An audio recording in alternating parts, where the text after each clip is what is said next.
Hello. Welcome back to my channel. I am giving an update on my CFP studying, and I also want to talk about the Kaplan review as well. So, since my last video, I completed the investment book from Kaplan and the 50 assigned questions that they ask once you finish reviewing the book. So for the investment section, Kaplan, they give a score, and they also give like a color range of where you should be at this point. So like green, yellow, and red after you complete the exam. So for the investment section, I got like in the 60s, and it gave me a yellow score. So that's an area that I'm going back and re-reviewing the questions that I got wrong, as well as rereading those sections pertaining to those questions that I got wrong. I was going to go back and reread the entire investment planning section, but I just don't have the time to do that, and I don't think that's an efficient use of my time. And so I'm really just rereading the areas that, I got those questions wrong in. On the previous CFP exam, I did score high in the investment planning section. So I think there's just some areas that I need to refresh upon, and that's what I'll be doing.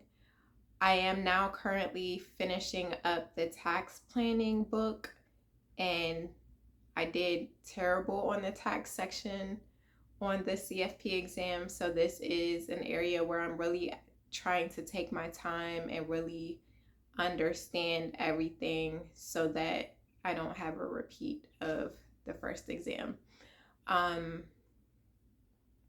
So I have not taken the questions yet. Those are assigned for me to take next week. I have, however, done some of the Dalton test questions, so I still have a lot of work to do on tax.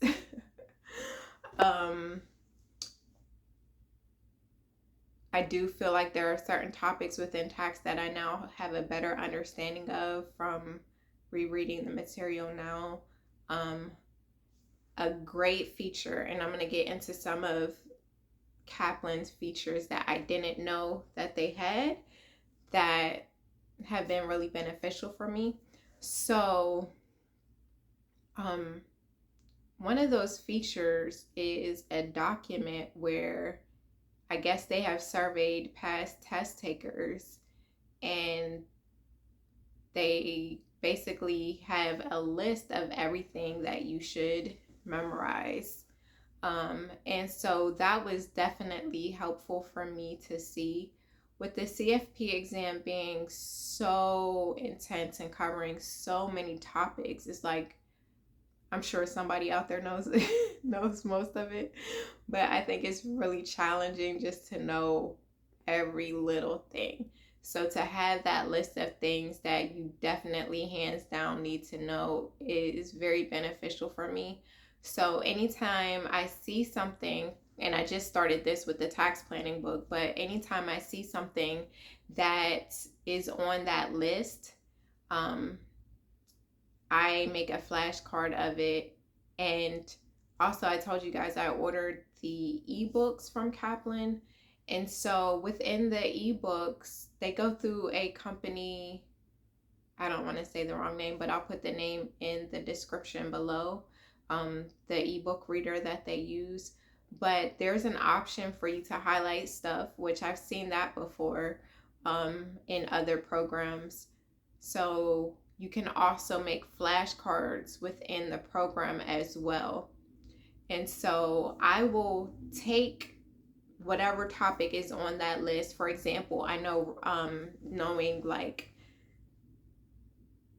rental stuff was one of the topics that people said you need to memorize.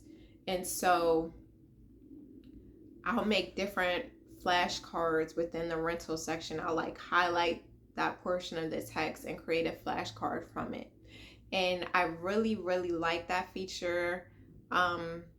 I didn't know that they had it, and I didn't know how it worked, but now that I've used it, I really like it. You can create different decks.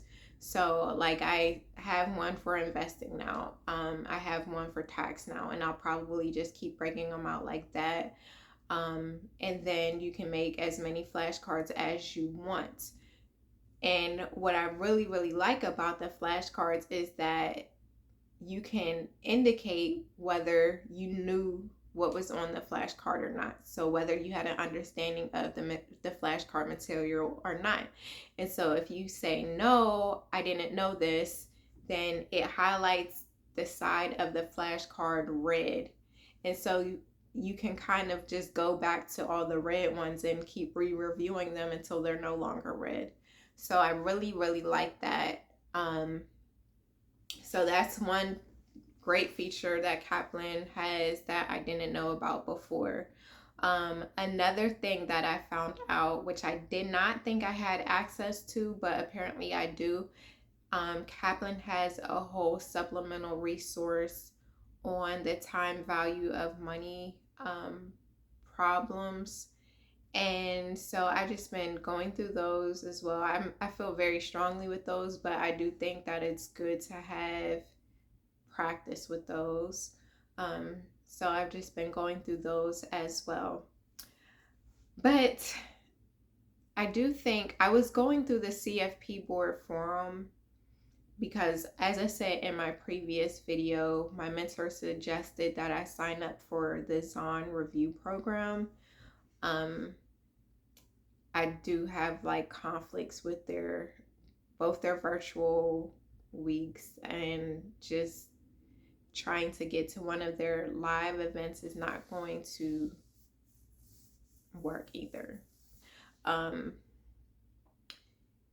so I was like really torn, like, should I just sign up and get what I can? Something's better than nothing.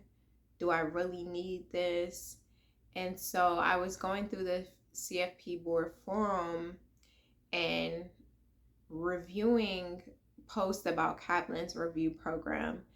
And I will say not as many people take that as they do Zahn or Danko.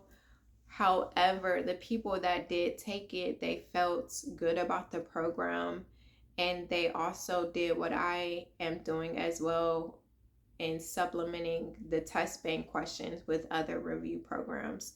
And so I think that that's what I'm going to do. I'm going to take a full practice exam on Memorial Day and see how that goes and see how I feel after that.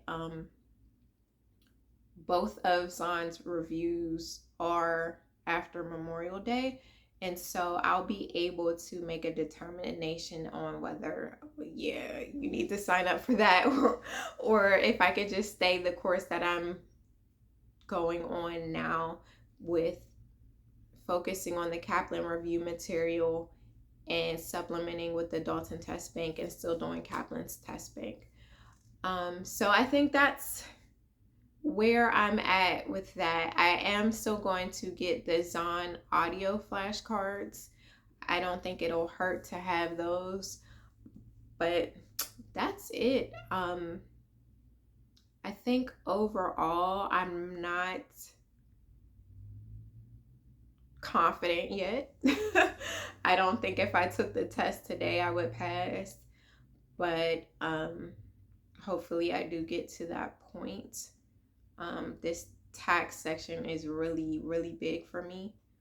I feel confident with the general financial planning. I definitely feel confident with insurance.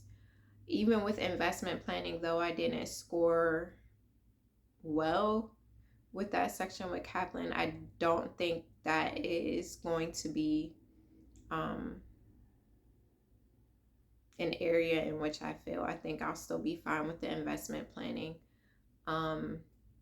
But I definitely really have to get this tax section down. So going into this week coming up, I will be doing the tax test bank questions from Kaplan, and then I'll also be starting the retirement study book. And so retirement is another area where I need to focus on. I don't think retirement is difficult, but I think I need to memorize a lot of stuff. So that's it. If you have any tips, please drop them in the box below. And please subscribe so you can continue following my journey and pick up whatever nuggets that you feel are beneficial for your journey. Thank you and take care.